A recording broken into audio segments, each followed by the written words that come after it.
Hello, this is Let's Talk About Myths, baby!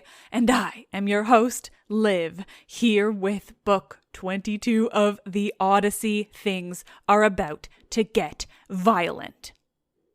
Now, this episode jumps right back into where we were, so a quick recap. Odysseus is prepping those suitors to be, who knows what? I wonder what he's going to do to them. You'll see.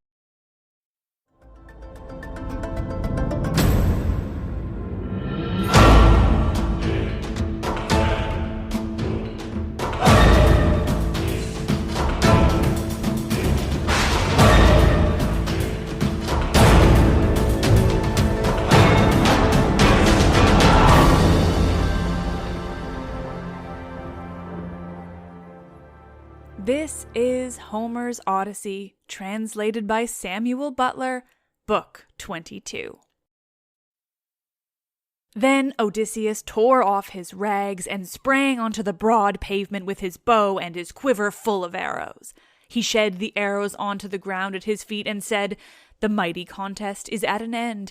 I will now see whether Apollo will vouchsafe it to me to hit another mark which no man has yet hit."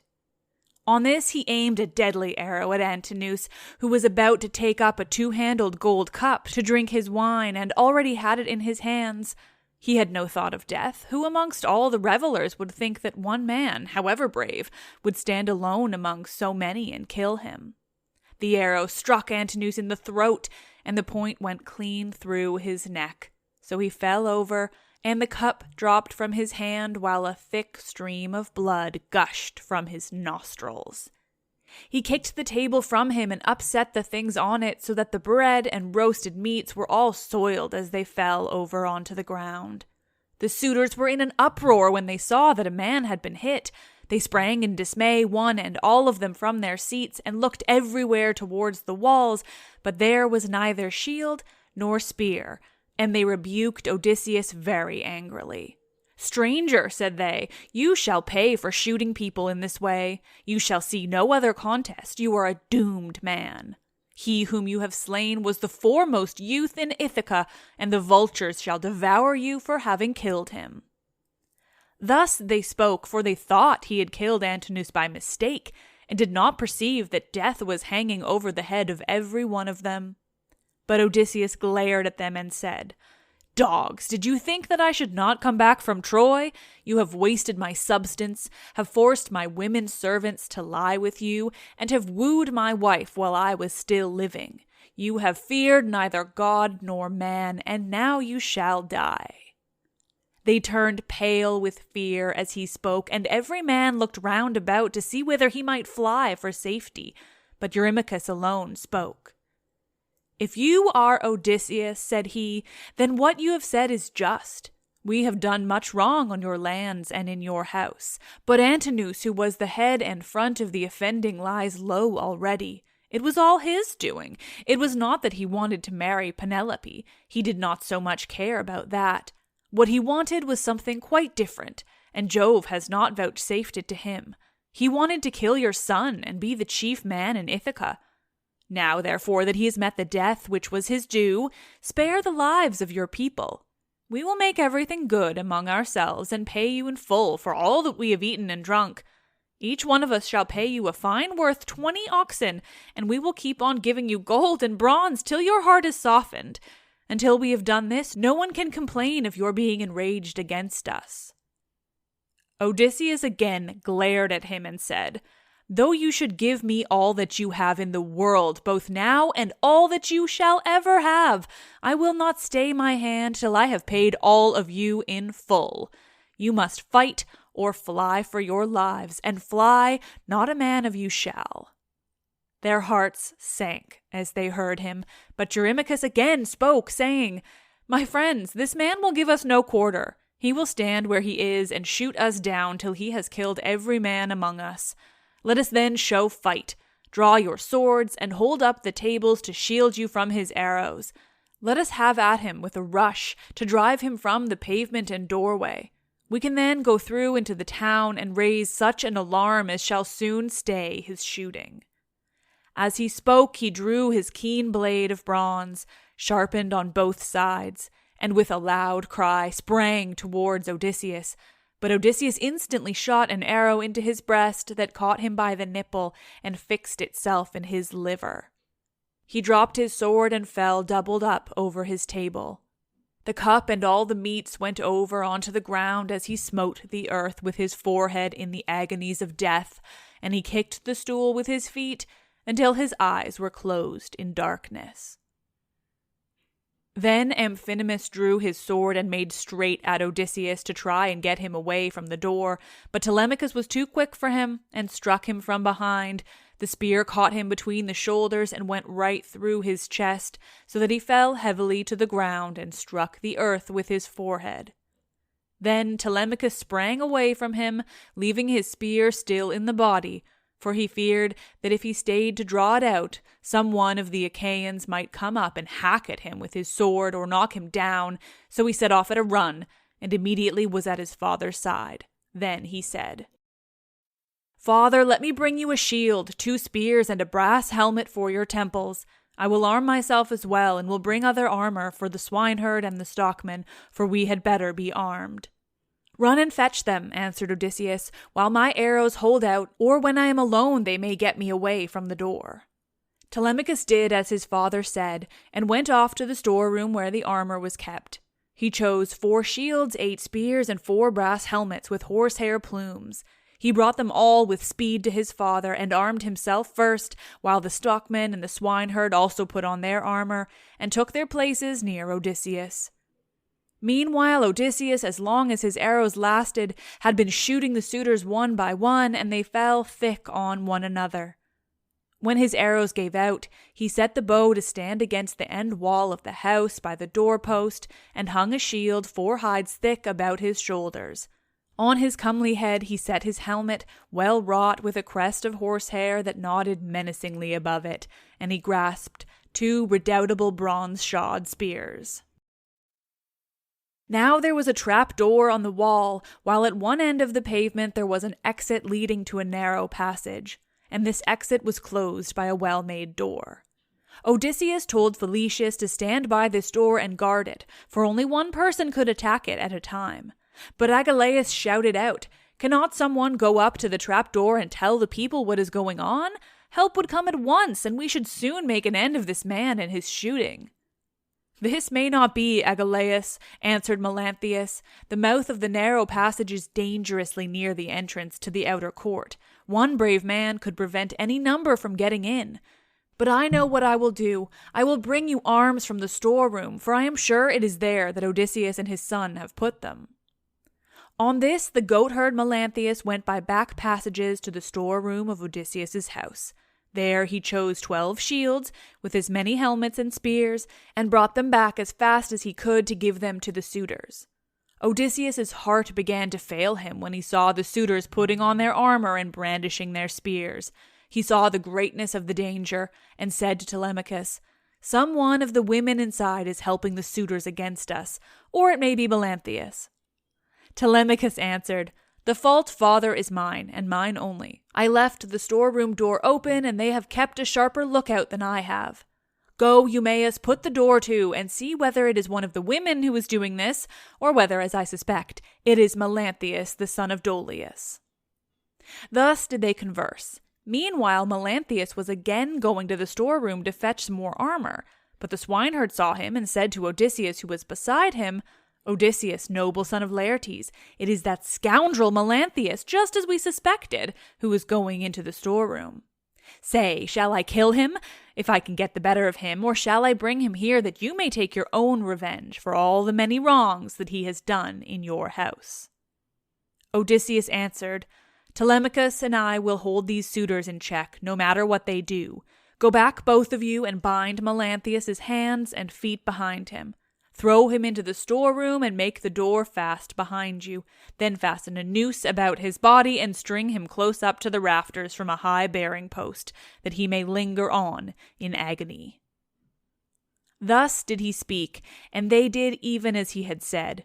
They went to the storeroom, which they entered before Melanthius saw them, for he was busy searching for arms in the innermost part of the room. So the two took their stand on either side of the door and waited. By and by Melanthius came out with a helmet in one hand and an old dry-rotted shield in the other, which had been borne by Laertes when he was young, but which had been long since thrown aside, and the straps had become unsewn. On this the two seized him, dragged him back by the hair, and threw him struggling to the ground. They bent his hands and feet well behind his back and bound them tight with a painful bond, as Odysseus had told them. Then they fastened a noose about his body and strung him up from a high pillar till he was close up to the rafters. And over him did you then vaunt, O swineherd Eumaeus, saying, "Melanthius, you will pass the night on a soft bed as you deserve. You will know very well when morning comes from the streams of Oceanus, and it is time for you to be driving in your goats for the suitors to feast on."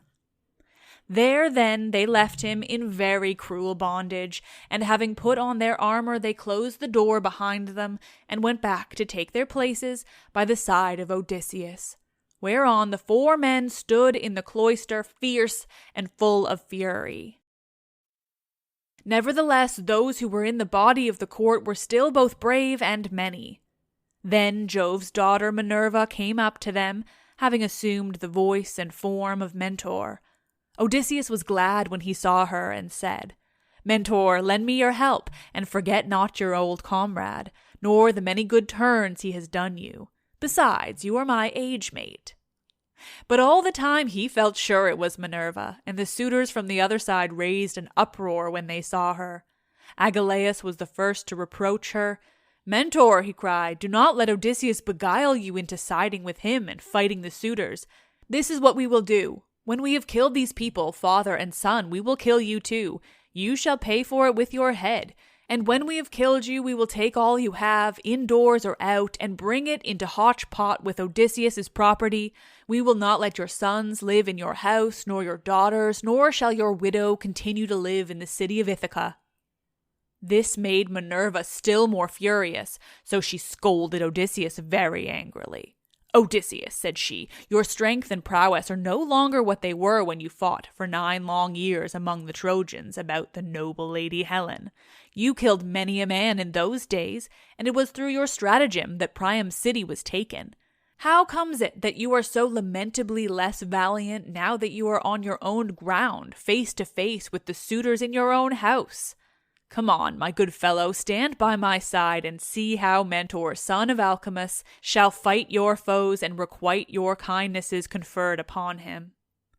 But she would not give him full victory as yet, for she wished still further to prove his own prowess and that of his brave son.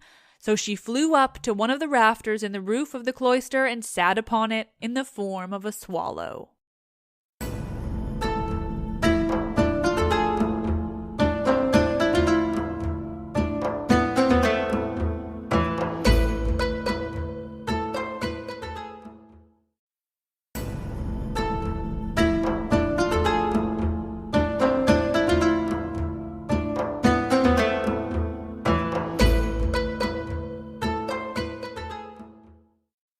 Meanwhile, Agelaus, son of Damastor, Eurynomus, Amphimedon, Dimoptolemus, Pisander, and Polybus, son of Polyctor, bore the brunt of the fight upon the suitors' side.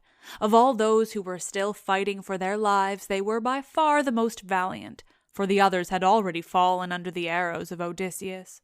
Agelaus shouted to them and said, "My friends, he will soon have to leave off, for Mentor has gone away after having done nothing for him but brag. They are standing at the doors unsupported. Do not aim at him all at once, but 6 of you throw your spears first, and see if you cannot cover yourselves with glory by killing him. When he has fallen, we need not be uneasy about the others." They threw their spears as he bade them, but Minerva made them all of no effect. One hit the doorpost, another went against the door, the pointed shaft of another struck the wall, and as soon as they had voided all the spears of the suitors, Odysseus said to his own men, My friends, I should say we too had better let drive into the middle of them, or they will crown all the harm they have done us by killing us outright." They therefore aimed straight in front of them and threw their spears. Odysseus killed Demoptolemus, Telemachus Euryades, Eumaeus Elatus, while the stockmen killed Pisander. These all bit the dust, and as the others drew back into a corner, Odysseus and his men rushed forward and regained their spears by drawing them from the bodies of the dead. The suitors now aimed a second time, but again Minerva made their weapons, for the most part, without effect. One hit a bearing post of the cloister, another went against the door, while the pointed shaft of another struck the wall. Still, Amphimedon just took a piece of the top skin from off Telemachus's wrist, and Ctesippus managed to graze Eumaeus' shoulder above his shield, but the spear went on and fell to the ground. Then Odysseus and his men let drive into the crowd of suitors. Odysseus hit Eurydamas, Telemachus Amphimedon, and Eumaeus Polybus. After this, the stockman hit Ctesippus in the breast and taunted him, saying, "Foul-mouthed son of Polytherses, do not be so foolish as to talk wickedly another time, but let heaven direct your speech, for the gods are far stronger than men. I make you a present of this advice to repay you for the foot which you gave Odysseus when he was begging about in his house." Thus spoke the stockman, and Odysseus struck the son of Damastor with a spear in close fight, while Telemachus hit Leocritus, son of Evenor, in the belly, and the dart went clean through him, so that he fell forward full on his face upon the ground. Then Minerva from her seat on the rafter held up her deadly aegis, and the hearts of the suitors quailed. They fled to the other end of the court like a herd of cattle maddened by the gadfly in early summer when the days are at their longest. As eagle-beaked, crook-taloned vultures from the mountains swoop down on the smaller birds that cower in flocks upon the ground and kill them, for they cannot either fight or fly, and lookers-on enjoy the sport. Even so did Odysseus and his men fall upon the suitors and smite them on every side. They made a horrible groaning as their brains were being battered in, and the ground seethed with their blood. Liades then caught the knees of Odysseus and said, "Odysseus, I beseech you, have mercy upon me and spare me. I never wronged any of the women in your house, either in word or deed, and I tried to stop the others. I saw them, but they would not listen, and now they are paying for their folly. I was their sacrificing priest. If you kill me, I shall die without having done anything to deserve it, and shall have got no thanks for all the good that I did." Odysseus looked sternly at him and answered, "If you were their sacrificing priest, you must have prayed many a time that it might be long before I got home again, and that you might marry my wife and have children by her. Therefore you shall die."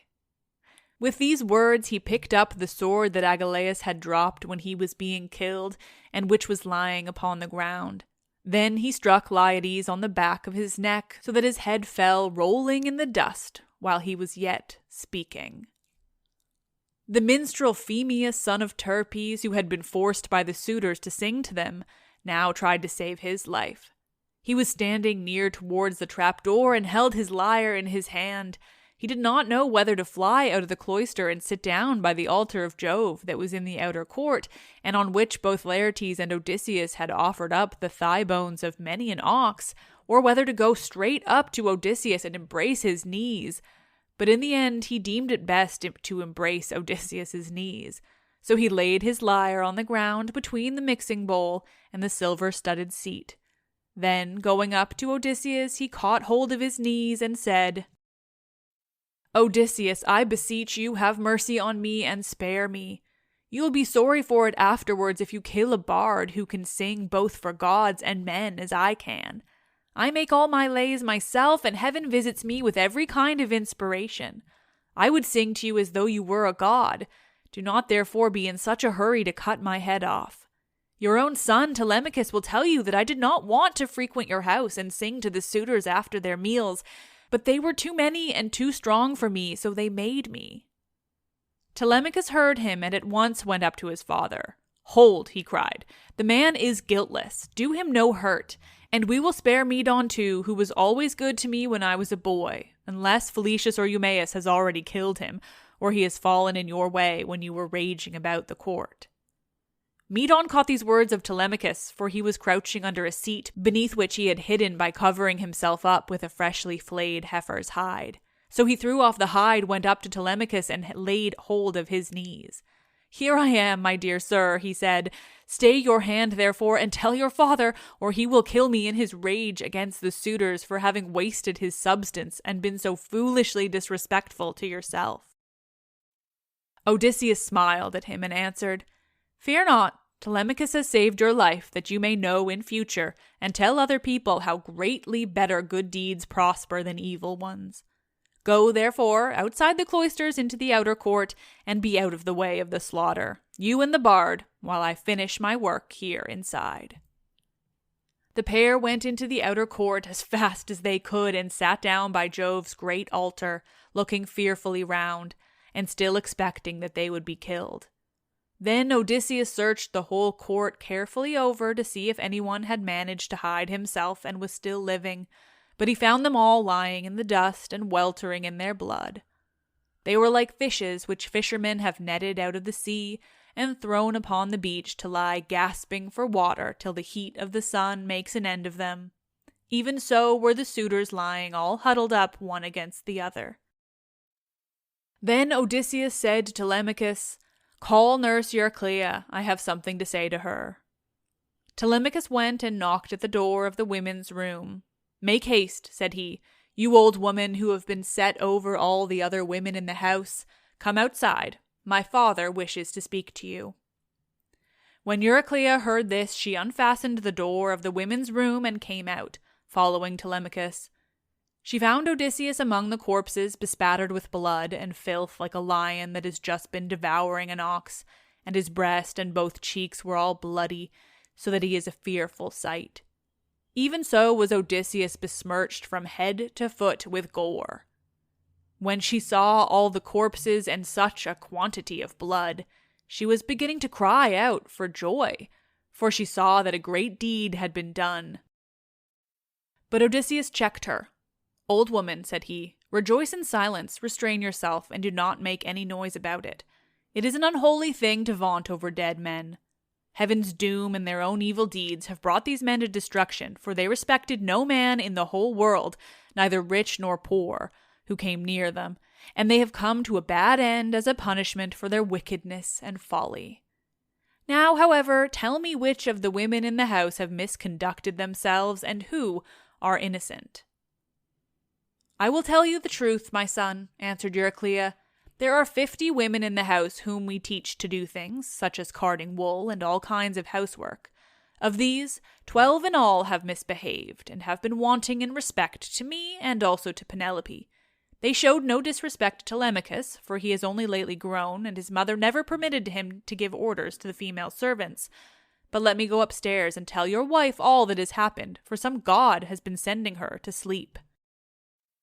"Do not wake her yet," answered Odysseus, "but tell the women who have misconducted themselves to come to me." Euryclea left the cloister to tell the women, and make them come to Odysseus. In the meantime he called Telemachus, the stockman, and the swineherd. "Begin," said he, "to remove the dead and make the women help you. Then get sponges and clean water to swill down the tables and seats.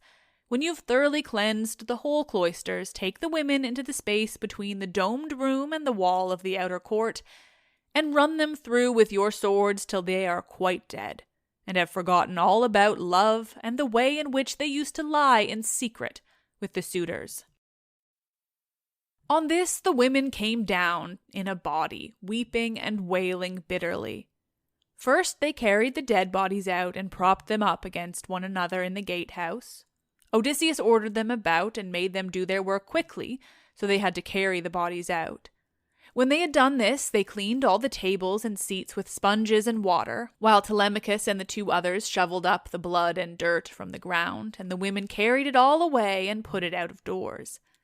Then, when they had made the whole place quite clean and orderly, they took the women out and hemmed them in the narrow space between the wall of the domed room and that of the yard, so that they could not get away.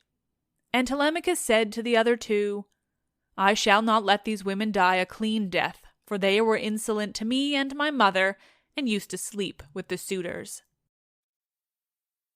So saying, he made a ship's cable fast to one of the bearing posts that supported the roof of the domed room, and secured it all around the building at a good height, lest any of the women's feet should touch the ground. And as thrushes or doves beat against a net that has been set for them in a thicket just as they were getting to their nest, and a terrible fate awaits them, even so did the women have to put their heads in nooses one after the other and die most miserably. Their feet moved convulsively for a while, but not for very long. As for Melanthius, they took him through the cloister into the inner court. There they cut off his nose and his ears. They drew out his vitals and gave them to the dogs raw, and then in their fury they cut off his hands and his feet. When they had done this, they washed their hands and feet and went back into the house, for all was now over, and Odysseus said to the dear old nurse Euryclea, "Bring me sulphur, which cleanses all pollution, and fetch fire also that I may burn it and purify the cloisters. Go, moreover, and tell Penelope to come here with her attendants, and also all the maidservants that are in the house." "All that you have said is true," answered Euryclea, "but let me bring you some clean clothes, a shirt and a cloak. Do not keep these rags on your back any longer. It is not right." "First light me a fire," replied Odysseus. She brought the fire and sulphur as he had bidden her, and Odysseus thoroughly purified the cloisters and both the inner and outer courts. Then she went inside to call the women and tell them what had happened. Whereon they came from their apartment with torches in hands, and pressed round Odysseus to embrace him, kissing his head and shoulders and taking hold of his hands. It made him feel as if he should like to weep, for he remembered every one of them.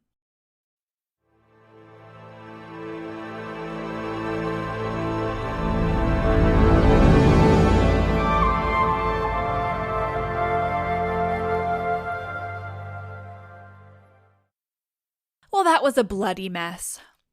It's really hard when we get to the part where he kills the women. I mean, it's horrific. There's nothing redeemable about it. The suitors, okay, maybe it's still a lot of murder, but like they were pretty shitty, so you can kind of get it, but like, I'm sorry.